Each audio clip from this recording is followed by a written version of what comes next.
Hello दोस्तों, आप सबका स्वागत है मेरे चैनल पे। आज हम सीखेंगे कि ASP.NET MVC में एंटिटी फ्रेमवर्क का इस्तेमाल कैसे करें। आगे बढ़ने से पहले आप सभी से निवेदन है कि आप मेरे चैनल को सब्सक्राइब करें और बेल आइकन दबाना ना भूलें। तो चलिए शुरुआत करते हैं। जैसा कि आप सब जानते हैं, एंटिटी फ्रेमवर्क का इस्तेमाल डेटाबेस कनेक्टिविटी के लिए होता है। आज मैं आपको सिखाऊंगा कि ASP.NET MVC में एंटिटी फ्रेमवर्क को कैसे कॉन्फ़िगर करते हैं और किस तरह डेटाबेस से कनेक्ट करते हैं। सबसे पहले चलते हैं सॉल्यूशन एक्सप्लोरर की ओर, जहाँ पर हम एंटिटी डेटा मॉडल को ऐड करेंगे।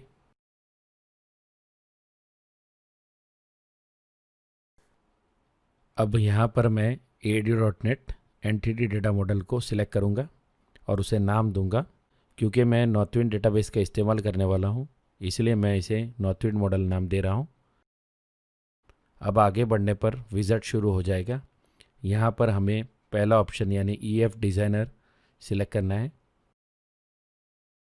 इसके बाद हमें न्यू कनेक्शन बटन पर क्लिक करना है, जहाँ पर हम सर्वर का नाम स्पेसिफाई करेंगे, जो कि हमारे SQL सर्वर का सर्वर नेम होगा। मेरे मशीन पे SQL 2014 इंस्टॉल्ड है, तो मैं उसे सिलेक्ट कर रहा हूँ और ऑथेंटिकेशन में SQL सर्वर का यूज़र नेम और पासवर्ड मैं डालूँगा।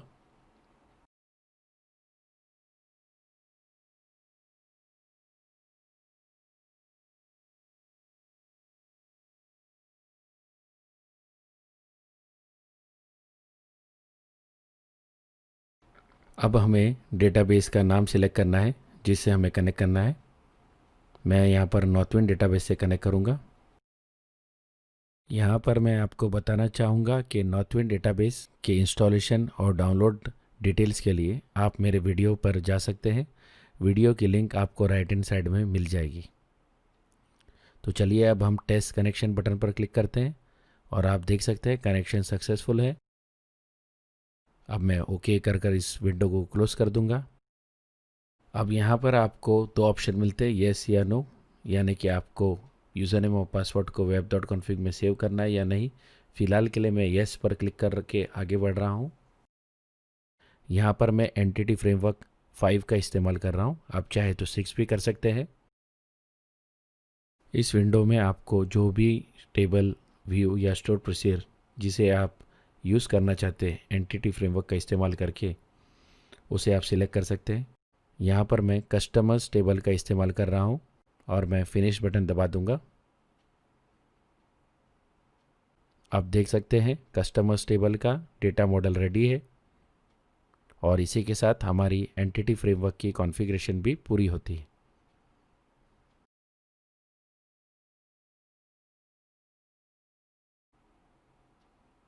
तो अब चलते हैं सॉल्यूशन एक्सप्लोरर में, जहाँ पर मैं एक नया कंट्रोलर ऐड करूँगा। मैं एक एम्प्टी कंट्रोलर ऐड कर रहा हूँ और उसे नाम मैं होम दूंगा। अब यहाँ पर मैं इंडेक्स एक्शन मेथड में डेटाबेस से डेटा फेच करूँगा एंटिटी फ्रेमवर्क का इस्तेमाल करके। तो चलिए शुरुआत करते हैं। यहाँ पर मैं नॉर्थविंड एंटिटीज़ क्लास का इस्तेमाल करके उसका एक ऑब्जेक्ट बना रहा हूँ। ये क्लास ऑटो जनरेटेड है और एंटिटी फ्रेमवर्क द्वारा बनाई गई है। जब हम कॉन्फ़िगरेशन करते हैं तब मैंने ये नाम दिया था।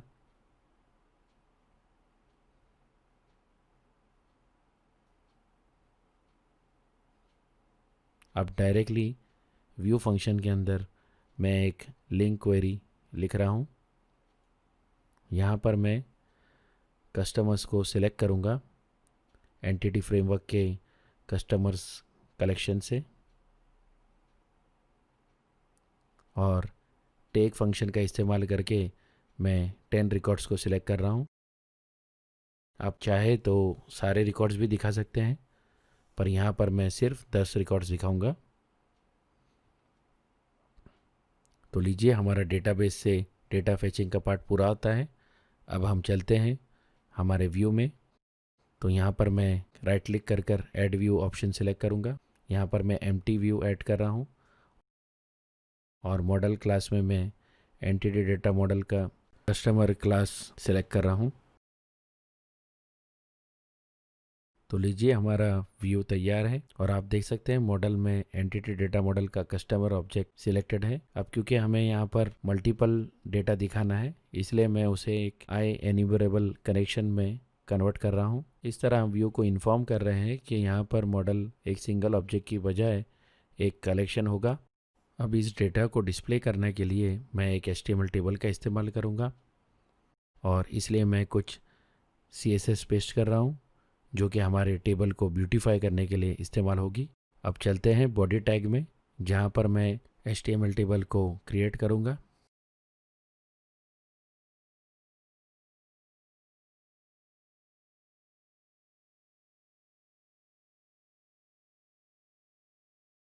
सबसे पहले मैं एक HTML टेबल बना रहा हूँ।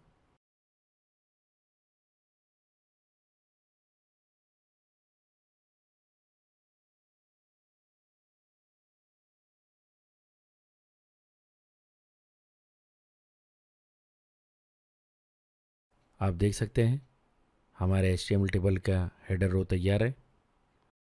अब इस HTML टेबल के अंदर मैं रेजर सिंटैक्स का इस्तेमाल करके एक फॉर लूप लिखूंगा और HTML टेबल की रोज़ को डेटा के हिसाब से पॉपुलेट करूंगा। यानी कि मान लीजिए यहाँ पर 10 रिकॉर्ड्स है तो HTML टेबल में 10 रोज़ पॉपुलेट होगी।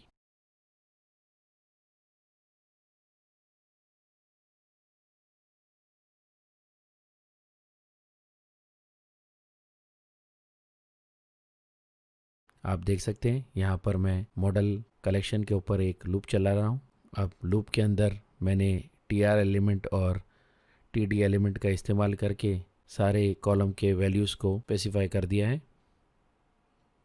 आप देख सकते हैं बराबर कस्टमर आईडी हेडिंग के अंदर कस्टमर आईडी का डेटा डिस्प्ले होगा, उसी तरह कॉन्टैक्ट नेम, सिटी और कंट्री। तो लीजिए हमारा फॉर ईच लूप भी कंप्लीट हो चुका है। अब हम कोड को रन कर चेक कर सकते हैं। तो आप देख सकते हैं HTML टेबल में डेटा डिस्प्ले हो रहा है। इसी के साथ हम वीडियो के अंत में आते हैं। आज हमने सीखा कि किस तरह एंटिटी फ्रेमवर्क को कॉन्फ़िगर किया जाता है, किस तरह उसे डेटाबेस से कनेक्ट किया जाता है और साथ ही साथ उसको MVC में किस तरह यूज़ कर सकते हैं। और मैंने आपको ये भी सिखाया कि अगर आपको डेटा डिस्प्ले करना है तो किस तरह आप डायनेमिकली HTML टेबल बनाकर डेटा को डिस्प्ले कर सकते हैं। सोर्स कोड की लिंक मैंने डिस्क्रिप्शन में डाल दी। आपका बहुत बहुत शुक्रिया वीडियो देखने के लिए। जल्द ही मिलते हैं अगले वीडियो में।